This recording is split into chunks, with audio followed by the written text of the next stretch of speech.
Paz do Senhor Jesus, meus amados irmãos, é uma alegria poder estar aqui mais uma vez contigo para participarmos de mais um comentário da revista Ensinamentos Bíblicos, nossa revista da Escola Bíblica Dominical aqui do Ministério de Santo André. Nós temos o privilégio de estarmos aqui para comentarmos a lição de número 8, que tem por título Uma Igreja Perseverante, nesse quarto trimestre de 2021. Tenho a alegria de ter comigo aqui para fazer os comentários dessa lição, o pastor Rogério Monró. A paz do Senhor a todos os professores. Eu quero já também agradecer mais uma vez o convite, de estar aqui junto com os irmãos. E hoje, conforme o pastor Paulo tem falado, nós vamos estar comentando a lição de número 8, e que nesse momento a gente possa estar contribuindo com a aula de cada professor. Nosso desejo, queridos, é que todo comentário que a gente fizer aqui possa servir de um subsídio para você, professor, que vai preparar a sua aula para ministrar aos seus alunos no próximo domingo. Que Deus possa nos dar graça, que Deus possa te dar graça também para preparar o melhor banquete para compartilhar com os seus alunos. Conforme já dito, a lição que nós vamos compartilhar hoje é a lição de número 8, que tem por título Uma Igreja Perseverante. Nós estamos estudando nesse trimestre a respeito da Igreja de Jerusalém como um modelo para uma igreja relevante. E hoje nós vamos ver que a Igreja de Jerusalém era uma igreja perseverante em alguns aspectos que são de suma importância para os nossos dias também. Nosso texto-chave ele está registrado em Atos capítulo 2, o versículo 46, que diz assim: diariamente perseveravam unânimes no templo, partiam pão de casa em casa e tomavam as suas refeições com alegria e singeleza de coração. Para refletir, nós temos a seguinte frase: não basta apenas orar, conhecer a doutrina ou saber sobre comunhão. É necessário perseverar nessas coisas para que nos tornemos uma igreja poderosa. Então este é o assunto, esse é o tema da nossa lição desta semana. E nós vamos então aqui conversando com os irmãos um pouquinho, no ensejo de passar alguma ajuda para seu preparo da sua aula. A lição que nós vamos estudar hoje, ela é muito importante sobre vários aspectos, porque ela mostra a importância de nós perseverarmos em várias áreas da vida cristã. Quando a gente fala em perseverar, conforme até está na nossa revista, está implícito uma persistência, uma continuidade, uma insistência, uma obstinação em fazer ou alcançar alguma coisa. O contrário disso é desistência, é inconstância, é você não levar a cabo aquilo que você pretende. E eu digo que é muito importante a lição desta semana, porque a gente está vivendo num tempo em que o dinamismo da vida ele é muito imediatista e, por conseguinte, as coisas se tornam passageiras e sem continuidade.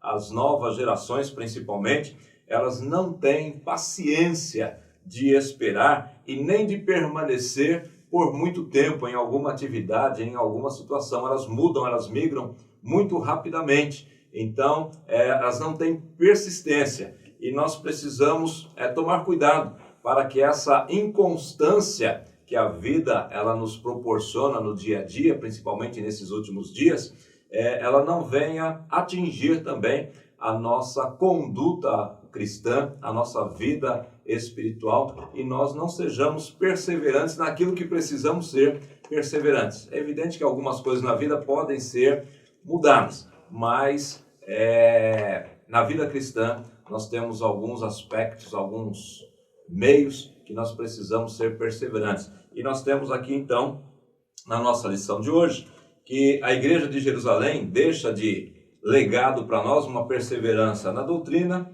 uma perseverança na comunhão, a perseverança na adoração e também na evangelização. E já quero começar aqui com o pastor Rogério, para a gente compartilhar com vocês a lição de hoje. Conforme o pastor Paulo acabou de nos falar, a gente mesmo observa que essa lição ela vem como uma luva para os dias atuais, visto que a gente vive uma síndrome do imediatismo, né? E se nós não nos policiarmos na questão até da nossa fé, a gente cai nessa mesma síndrome, e isso vai afetar a nossa vida. Mas a igreja de Atos, ela vai nos ensinar 4 pilares, eu até usei esse termo, 4 pilares, que é a doutrina, a comunhão, a adoração e a evangelização. E isso vai remeter para que essa igreja, ou até mesmo nós como Igreja de Cristo, devemos ter um crescimento sadio, né, na presença do Senhor.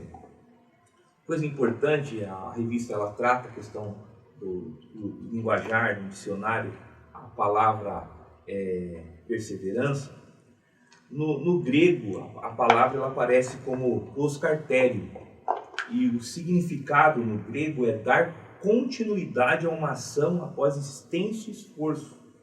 Então a gente vê que o desafio que é colocado para a igreja, ao qual Jesus ele deu esse desafio, porque a gente vai aprender no primeiro ponto aqui da doutrina, que a doutrina, a visão da doutrina é uma doutrina teológica, né? E o comentarista ele deixou bem elaborado a questão da visão teológica, que são dogmas elaborados com base nas Escrituras. Mas quando a gente vai falar em questão da igreja de Atos, são esses ensinamentos ao qual remete o Antigo Testamento, e vem trazer a questão da vida de Jesus, o seu ministério. E a gente vai observar até no Antigo Testamento, pastor Paulo, a importância da doutrina, do ensinamento. Quando eu estava estudando para vir aqui com o pastor dar essa aula, eu lembrei, o comentarista colocou a questão da didaquê, né, que é os ensinamentos. A gente vai ver também no Antigo Testamento, no Êxodo 2, no Êxodo 20, o Decálogo. Sim. E, olha, você vê que já desde lá da formação da nação de Israel, você vê que Deus ele já tem como um instrumento o ensino. Porque você vê que o povo eles estavam recém-libertos do Egito. Então Deus reúne aquele povo, dá os 10 mandamentos, e desses 10 mandamentos vai sair os 613 preceitos. Então você vê que um povo, uma igreja, ela precisa ter ensinamento, precisa ter uma doutrina. E a gente vai observar que o resultado dessa doutrina, ela precisa também ter um equilíbrio, né? A gente fala da doutrina. E o autor da revista ele vai tratar esses pontos quando ele fala a questão do próprio equilíbrio. Por quê? Porque esse equilíbrio, o resultado desse equilíbrio, tanto a graça como o conhecimento, conforme até 2 Pedro 3,18 vai falar, crescer na graça e no conhecimento, era a vivência que a igreja estava nos seus primeiros passos. A gente observa que, embora a gente vê o derramar do Espírito, a gente vê uma experiência, né, espiritualmente falando, mas a gente vê que, por um outro lado, existe todo um cuidado desse mesmo que recebe o poder, ele tem um alicerce na palavra. Então, a importância desse crescimento, para que venha a ter o resultado, e a gente vai ver nos demais pontos aqui da lição. Importante observar, querido, que nesse termo perseveravam, o tempo verbal lá no grego é um tempo verbal de continuidade. Não foi uma perseverança até alcançar um objetivo e depois arrefeceu e não precisa mais, não. Era uma continuidade, né? E muito importante nesse primeiro tópico aqui que o nosso comentarista coloca, que eles perseveravam na doutrina, quando ele faz uma diferenciação. Porque às vezes a gente lê doutrina e a língua portuguesa ela tem essa particularidade que uma palavra ela tem diversos significados, e às vezes a gente já viu alguém lendo esse texto e pensando em doutrina naquilo que a gente entende hoje como doutrina, a sistematização de algumas doutrinas bíblicas, como a doutrina da Trindade, a divindade de Cristo, a eternidade de Deus, a pré-existência de Deus, né? Então, esses são pontos doutrinários da base da fé cristã. Mas quando nós lemos doutrina aqui, ele está falando daquilo que eles tinham acesso até então. Então, qual era a doutrina que a igreja perseverava. Era nos ensinamentos de Jesus, porque eles não tinham o Novo Testamento escrito, como nós temos hoje. Então, aqueles ensinamentos de Jesus, porque o ministério de Jesus foi baseado praticamente no ensino, e quando ele estava terminando o ministério, ele disse, ide e ensinai. Então, a didaquê, o ensino, ele foi a marca, a patente do ministério de Jesus. Ele várias vezes assentou com seus discípulos para ensinar. Então, essa doutrina que os apóstolos passavam, esse ensinamento que os apóstolos passavam, eram os ensinamentos que Jesus tinha deixado para eles e o modo de vida de Jesus. Como é que Jesus lidou, por exemplo, com os fariseus, com a doutrina que estava ali presa, fixada na mente, no coração dos religiosos da época. Como é que Jesus lidou com aquilo? Às vezes, eles eram radicais em alguma coisa. Jesus veio para mostrar uma forma diferente. Então, essa perseverança na doutrina aqui é perseverança nos ensinos de Jesus Cristo. A sistematização dos ensinos bíblicos, ela vem um pouquinho depois, com o apóstolo Paulo principalmente. Paulo vem elucidando mais claramente alguma coisa. Então, essa doutrina aqui, Rogério, o comentarista nosso aqui, o pastor Adairton, ele fez muito bem em colocar aqui essa diferenciação aos meus olhos, né, de não ser costume, porque às vezes também tem pessoa que confunde doutrina com costume, né? Às vezes quer pegar alguma coisa que no passado a igreja teve como proibitivo, como pecado, e querer falar, nós deixamos de ter doutrina. Não, nós não deixamos de ter doutrina. Nós continuamos com as doutrinas sistemáticas as mesmas. Os costumes, eles mudam de geração para geração, eles são passageiros, eles são temporais, eles são locais, mas o ensinamento bíblico, que é aquilo que os discípulos perseveravam, os ensinamentos de Jesus, Rogério, eles permanecem até hoje, eles não mudaram. É mesmo, né, que os ensinamentos são bíblicos, né? Eles são dados por Cristo, e a ordem era uma ordenança aos apóstolos dar continuidade àquilo que eles aprenderam com Jesus. Prova disso, Mateus 28, versículos 19 e 20, o próprio Senhor diz, portanto, ide, fazei discípulos de todas as nações, batizando-os em nome do Pai, do Filho e do Espírito Santo. E o 20 diz assim, ensinando-os a guardar todas as coisas que eu vos tenho mandado. Então, eles estavam debaixo de uma ordem de ensinar, né, de discipular, porque a base do ministério de Jesus foi o ensino da palavra, conforme o pastor Paulo ele mencionou. Mateus 4, 23 diz que Jesus ele percorria, né, por toda a Galileia, ensinando nas sinagogas e pregando o evangelho do reino. E após a consequência da pregação, os sinais ocorriam. Sim. Né? Então a prioridade era o ensino, era o discipulado, visto que a gente vê que no primeiro sermão cerca de 3.000 almas se agregam, e depois no segundo 5.000. Então essas aproximadamente 8.000 pessoas, elas precisavam ser ensinadas, elas precisavam ter um horizonte. E qual era? Eram os ensinamentos ao qual Cristo havia ordenado e aquilo que os profetas do Antigo Testamento eles falavam a respeito do próprio Senhor Jesus. Então a gente precisa, o professor deixar bem esclarecido, bem lúcido aos alunos, essa diferenciação até que o pastor Adair colocou, muito bem colocado, a questão da doutrina e uso e costume, porque o povo, para confundir isso, é o assembleano, né? A gente assembleano tem certa dificuldade em confundir isso. A gente precisa entender que existe aculturação, existem locais onde se podem alguma coisa, onde não pode. Não é que o evangelho vai se adaptar a isso. Na verdade, a gente precisa entender o que é a doutrina bíblica e o que é um uso e costume. Né?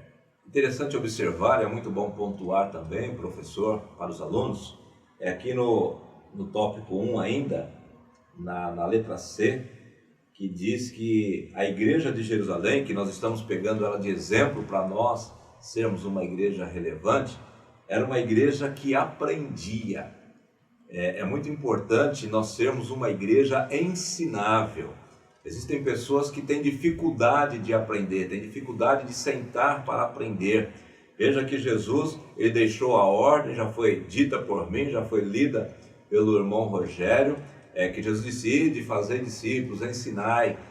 Mas antes de Jesus mandar que os seus discípulos fossem ensinar, lá no capítulo 11, ele disse: aprendei de mim. Então, antes de ensinar, a gente precisa aprender. E por mais experiência que a gente tenha, por mais tempo de fé que a gente tenha, por mais estudo que a gente tenha, a gente sempre precisa aprender com a palavra de Deus. A palavra do Senhor, ela é uma fonte inesgotável de ensinamento. Então nós precisamos ser aqui, conforme diz o subtópico C do primeiro tópico da nossa lição, nós precisamos ser uma igreja perseverante em aprender. Quanto mais nós aprendermos, mais nós estaremos protegidos de falsos ensinamentos, que é algo que nós vamos ver aqui um pouquinho mais para frente também, quando eles perseveravam na comunhão, se eu não me engano, comunhão, que eles perseveravam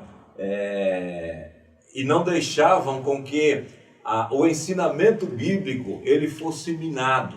Então nós estamos vivendo um tempo em que muitas heresias, muitas coisas deturpadas, elas têm sido trazidas para o meio cristão, para o meio evangélico, e nós precisamos ser uma igreja que persevera em aprender, em ter o coração aberto, a mente aberta, para aprendermos sempre a palavra do Senhor. Que esta perseverança ela não falte em nossa vida, apesar do momento imediatista que a gente está vivendo, como já foi dito a princípio.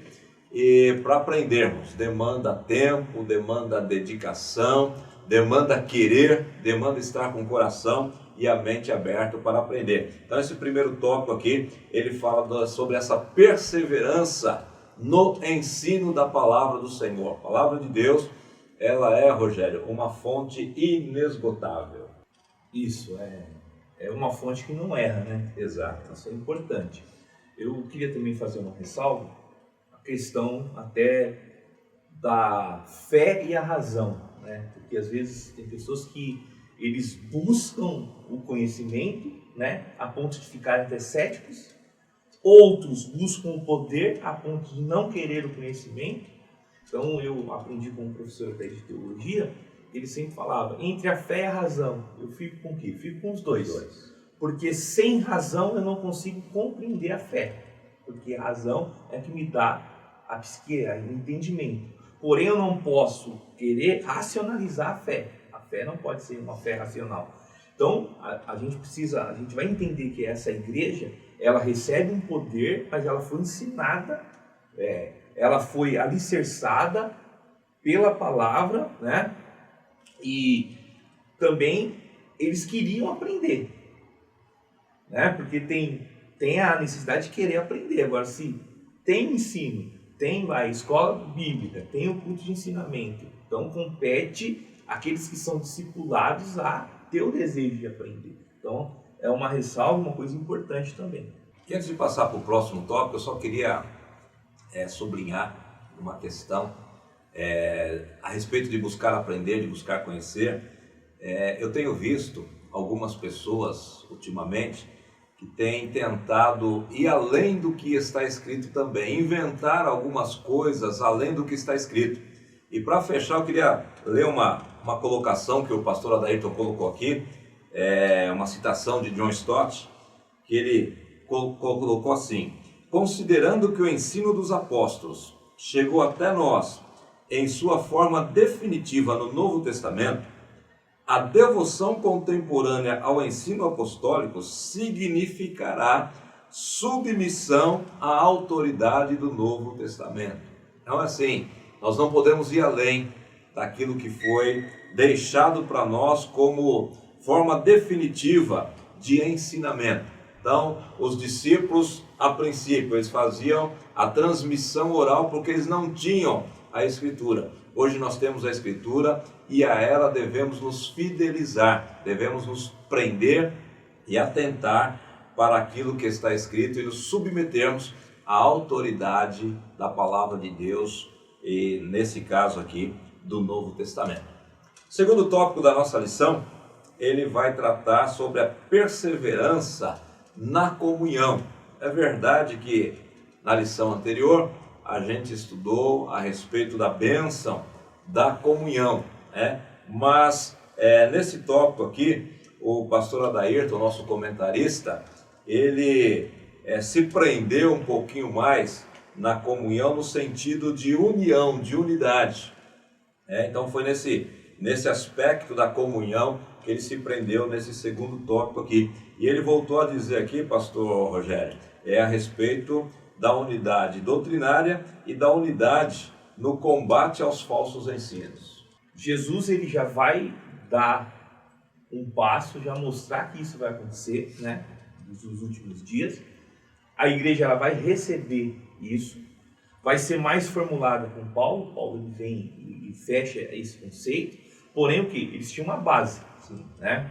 E a base era a doutrina já colocada do Antigo para o Novo Testamento e também os ensinamentos de Jesus, né? E qual era o comprometimento? Qual seria a responsabilidade do discípulo? Discipular, né? A gente vai falar no último tópico. O discipulado seria de grande e suma importância, porque ensinar aquilo que eles aprenderam. Embora diga a doutrina dos apóstolos, mas a doutrina que os apóstolos ensinavam era a doutrina que foi aprendida de Cristo. Você vê que tem uma ordem sequencial, né? Então a gente precisa seguir essa linha de ordem baseado nas Escrituras. Então tudo que eles foram ensinados, tanto é que o primeiro discurso de Pentecostes, né, Pedro se põe em pé e diz: olha, isso aqui eles não vão empregar. Isso que foi dito, já remete, né, foi dito pelo profeta Joel lá. Então você vê que eles têm uma base, e dentro dessa base eles vão ensinando, né, vai criando situações que vão aparecendo novas, né. Aí eles vão fazer o quê? Um concílio. Dentro desse concílio vai criar o quê? Dogmas, regras estabelecidas para quê? Para que a igreja cresça de uma forma não unilateral, mas de um processo contínuo. Então a responsabilidade dos discípulos era dar continuidade aqui, ó, era a unidade, dar continuidade àquilo que eles haviam aprendido do próprio Senhor Jesus. E a unidade doutrinária, queridos, ela traz para nós, até segundo o nosso comentarista aqui, ela traz dois aspectos. O primeiro aspecto é o aspecto que visa a gente caminhar numa direção de crescimento e alcance aos objetivos desejados. Então é na unidade doutrinária, na unidade do ensino, que a gente vai conseguir unir forças para que a igreja ela se fortaleça e alcance os objetivos desejados, que são os objetivos prescritos por Jesus Cristo, que é pregar o evangelho a toda criatura, que é alcançar vidas para o reino, que é ver vidas sendo transformadas pelo poder da palavra de Deus. E o segundo aspecto dessa unidade é que, além dela nos levar a alcançar o objetivo, ela nos protege também, ela cria para nós uma rede de proteção da igreja frente aos hereges. Os hereges, segundo a tradução do texto, a hereses, né? Ela diz que são divisores, são sectários, são enganadores, são pessoas que têm objetivos obscuros em relação ao grupo, em relação à igreja do Senhor Jesus Cristo. Então, quando nós estamos na unidade, perseverando na unidade da comunhão, na unidade da palavra de Deus, a gente tem esse cerco ao nosso redor que nos protege. Então, as falsas doutrinas, os falsos ensinamentos, eles não têm acesso, eles não têm como furar esse bloqueio de unidade e chegar até nós. Então, quando nós não temos esta unidade, aí ficamos aí susceptíveis a sermos atacados, a sermos atingidos por falsas doutrinas, por falsos ensinamentos, e aí as pessoas começam a ir de um lado para outro em busca do novo, em busca do diferente, quando Jesus mesmo, ele nos advertiu: olha, se falar que o Cristo está lá, não vai, se falar que está para o outro lado, não vai, porque ele já sabia que estas heresias ou estes hereges, essas pessoas com ensinamentos deturpados, elas surgiriam, e a palavra de Deus então nos adverte. Então essa unidade, Rogério, ela nos ajuda nesse combate, né? Ela nos ajuda, ela nos impulsiona e ela nos protege também. Na verdade, ela nos impulsiona, ela nos protege. Por quê? Porque a igreja ela já tem uma base, ela não precisa, né, do novo. A igreja ela tendo uma base, ela vai dar continuidade, né, àquilo que ela aprendeu. Eu deixei um versículo até que Paulo ele vai falar para Timóteo, 2 Timóteo 2,2. Ele diz assim, ó, o que de mim ouvistes, confiam a homens fiéis, olha só, que sejam idôneos para que também ensine a outros. Veja, Paulo está dizendo, olha, o que eu ensinei, que de mim vocês ouviram, que você ouviu de mim, você vai o quê? Vai confiar a homens fiéis, idôneos, e o que eles têm que fazer? Eles têm que passar para outro, vai ter que transmitir a outro. Então a unidade no combate aos falsos profetas é o quê? A igreja já está alicerçada uma palavra que já foi ensinada. Então eu sempre até em curso de ensino, eu sempre digo assim, a gente tem que tomar cuidado com os exageros, né? Segundo fulano de tal, né? Eu sou meio, um pouco rejeito isso, segundo, porque parece que a Bíblia por si só, aquilo que já nos foi ensinado, já parece que não tem tanta, parece que contar uma história a mais, né? Eu vi um certo pregador contou uma história de Bartimeu, cego Bartimeu, parecia um filme de terror. Eu falei, meu Deus, aonde parece que a história em si. Então, o evangelho ele é simples, né? Ele é simples e ele tem uma base. Então a gente precisa tomar esse certo cuidado, né? Para manter aquilo que a gente ouviu, discipular pessoas dentro da palavra, né? Para quê? Para que a unidade seja mantida. Então, o grande feeling da questão é manter a unidade. A unidade só vai ser mantida por onde? Pela palavra. Porque se a gente observar, quando os próprios discípulos ficaram em Jerusalém, tinha uma ordem de quem? De Jesus, uma palavra. Então eles perseveravam, né, unanimemente. Então eles estavam o quê? Debaixo de uma palavra. Então, essa unidade no combate aos falsos ensinamentos, porque se a gente vê o contexto do Novo Testamento, a gente vai ver que a igreja ela foi bombardeada por pessoas que estavam no seio ali da igreja, que estavam no meio daquele no movimento e de repente começou a distorcer. O próprio Marcião, entre tantos outros que trouxeram doutrinas que eram contrárias. E a gente vai ver que o reflexo lá na frente vai ter que ter até os concílios para tentar consertar isso. Resolver Por quê? a situação. É aquela questão, colocar aquilo que eu acho. A palavra por si só, ela já nos dá esse entendimento para quê? Para que venha se manter a unidade, né, da igreja. Então, queridos, nós vamos agora para o terceiro tópico da nossa lição, que fala sobre perseverança na adoração. Você já deve ter percebido que perseverar exige esforço, exige renúncia, exige abnegação. Se fosse fácil, não precisava esforço para perseverar. Mas nós precisamos perseverar na doutrina, nós precisamos perseverar na comunhão. E agora o terceiro tópico fala de perseverança na adoração. Perseverança na adoração. Adoração, ela vem de uma palavrinha grega que quer dizer prostração, sujeição, reconhecimento. Tá? É imperativo que nos dias atuais a igreja persevere numa verdadeira adoração a Deus e a nenhum outro, só Deus merece ser adorado. Existem pessoas que às vezes querem se colocar num patamar, numa condição, numa posição de ser reverenciado com títulos, com bajulações e com tantas coisas, mas a igreja de Jesus, ela precisa perseverar na verdadeira adoração.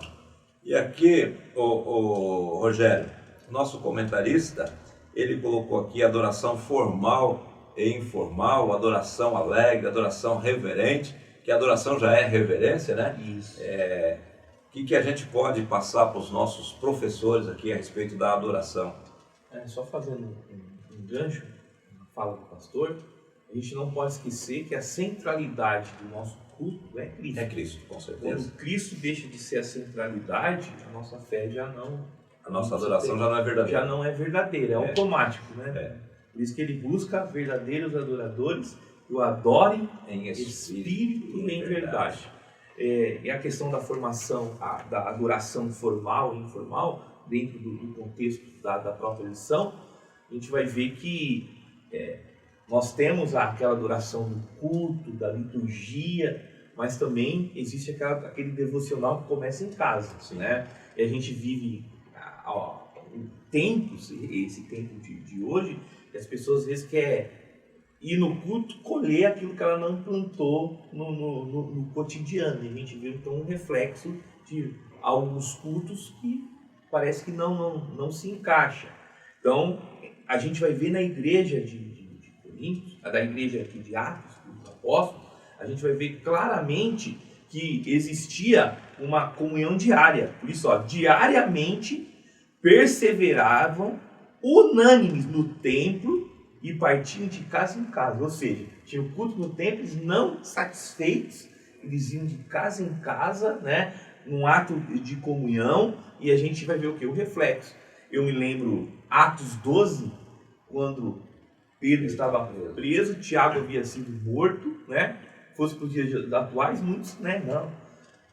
Uma perseguição, a gente vai encontrar lá em Atos 12, que eles estavam o quê? Na casa de Maria. Estavam muitos, diz o texto, Atos 12, muitos reunidos, muitos, e reunidos e oravam. Então você vê que hoje às vezes a gente quer um resultado somente de um culto formal. A gente esquece que o culto começa lá na nossa casa, a gente cultua. Hoje eu cultuei Deus o dia inteiro, no trabalho, hoje eu estou aqui cultuando, amanhã vai ter o culto, domingo vai ter o culto, e a gente vai ver isso, que existia um desejo, não só de um, algo de todos. A gente vai ver que na igreja de Corinto perseverar, você vê que ele usa o coletivo, né? Existe o culto individual, mas existe o culto coletivo. Então, dentro desse formato, a gente vai ver que eles não resumiam o seu culto somente na hora da liturgia no templo, eles tinham uma vida diária de culto, né? Isso que é importante. Perguntaram para um grande pregador, né, quanto tempo ele orava por dia, né? Quantas horas ele orava por dia. Ele diz, olha, eu não oro 1 hora por dia, mas não fico 1 minuto sem orar. Então, você vê que é uma continuidade de uma vida diária com Deus. Então, não é somente em momentos. A gente tem que perceber que, às vezes, parece que o Espírito Santo, a manifestação do Espírito Santo, existem momentos, né?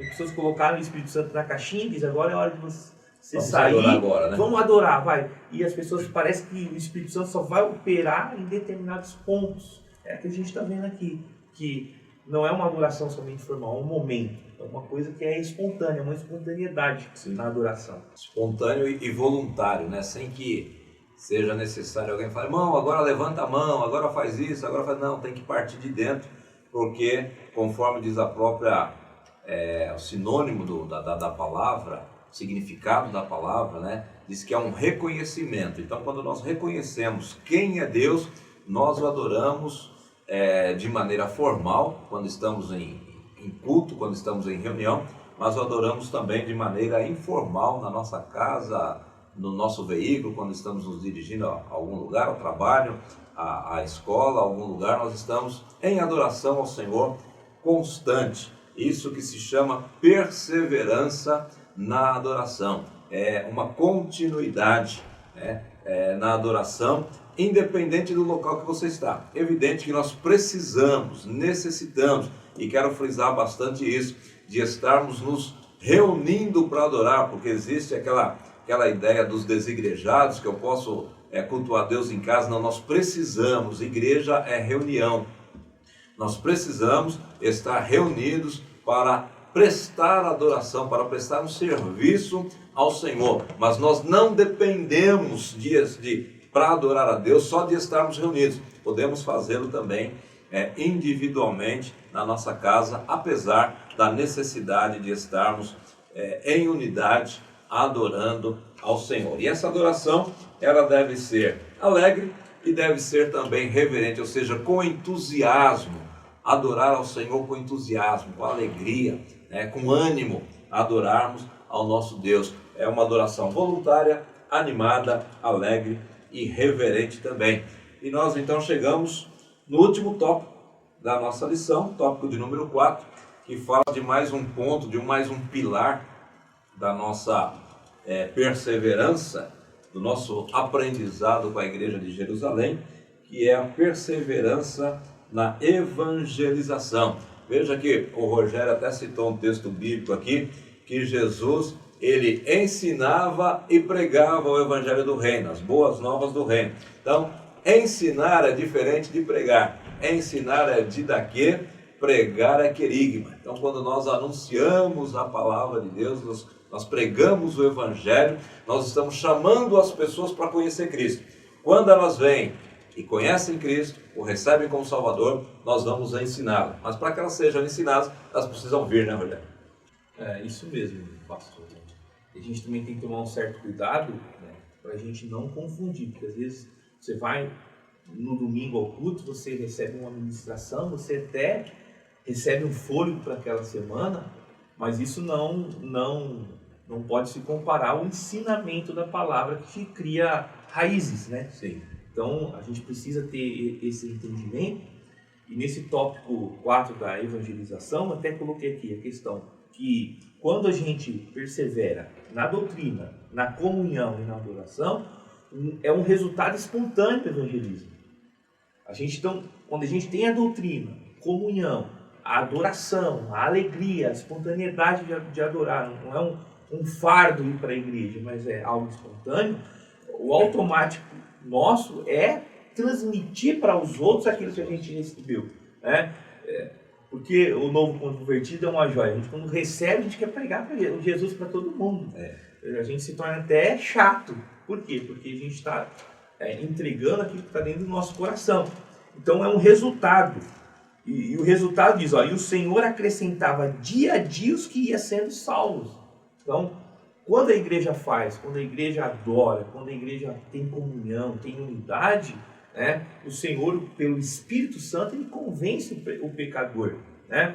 Então ele vai colocar aqui que Cristo, quem salva é Cristo. Existe a mensagem, mas quem vai salvar é Cristo, por intermédio do Espírito Santo, né? E Cristo diz, eu vos enviarei o Consolador, o Paracleto, vai estar com vocês, né? Então, e o resultado é o quê?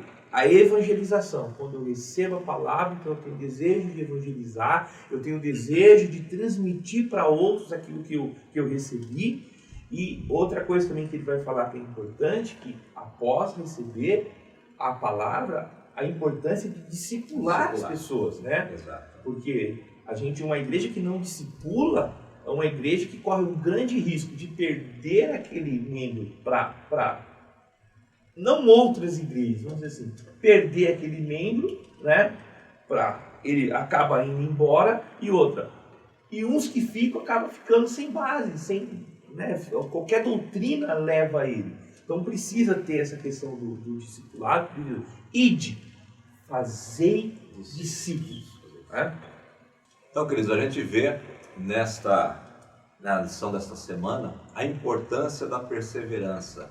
E é uma perseverança em 4 pontos importantíssimos, que já foi dito aqui por mim, também pelo pastor Rogério, que é o ensinamento da palavra, que é a doutrina dos apóstolos, que é a comunhão, que é a adoração. E nesse 4º e último tópico aqui, é perseverar no compartilhamento da palavra do Senhor. O Rogério colocou muito bem aqui que quando nós praticamos a perseverança nos 3 primeiros itens aqui dessa lição, o 4º item ele vem como que automaticamente, e ele é tão impulsivo na nossa vida, que se alguém tentar até nos impedir de fazê-lo, a gente vai dizer como os discípulos de Jesus no capítulo 4 de Atos dos Apóstolos, quando tentaram proibi-los de falar de Jesus, eles disseram assim: não podemos deixar de falar do que temos visto e ouvido. Então eles tinham aprendido, eles tinham ouvido e eles tinham vivenciado, eles tinham experimentado. Então é muito importante que eles estavam perseverando. A perseverança trouxe para eles ensinamento, trouxe para eles experiência e agora os impulsionou a fazer o trabalho da evangelização, de levar a palavra do Senhor, de anunciar Jesus Cristo como Senhor e Salvador de todas as pessoas. Importante aqui na nossa lição também, no subtópico C, que o pastor Adairton coloca aqui: a evangelização, ela precisa ser um estilo de vida para o cristão. E eu frisei aqui que ele escreveu assim: os crentes de Jerusalém, eles não organizavam campanhas de evangelização. São muito importantes as cruzadas evangelísticas, são muito importantes as campanhas de evangelização, formar grupos para ir nas faculdades, nas escolas, nas praças, enfim, nas feiras livres. É muito importante a gente fazer essa organização, mas individualmente a evangelização, ela precisa fazer parte da nossa vida. Assim que a gente tiver uma oportunidade, não podemos perder a oportunidade de falar de Jesus. E se não tiver oportunidade, a gente procura criar a oportunidade para falar de Jesus. E na questão do estilo de vida, eu até coloquei um versículo aqui, eu vou fazer a menção dele, em 2 Timóteo 4:2, diz assim, que pregues a palavra, insista em tempo e fora de tempo. O que é isso? É estilo de vida. Admoesta, repreenda, exorta com toda longanimidade e ensino. Olha aqui, que versículo magnífico.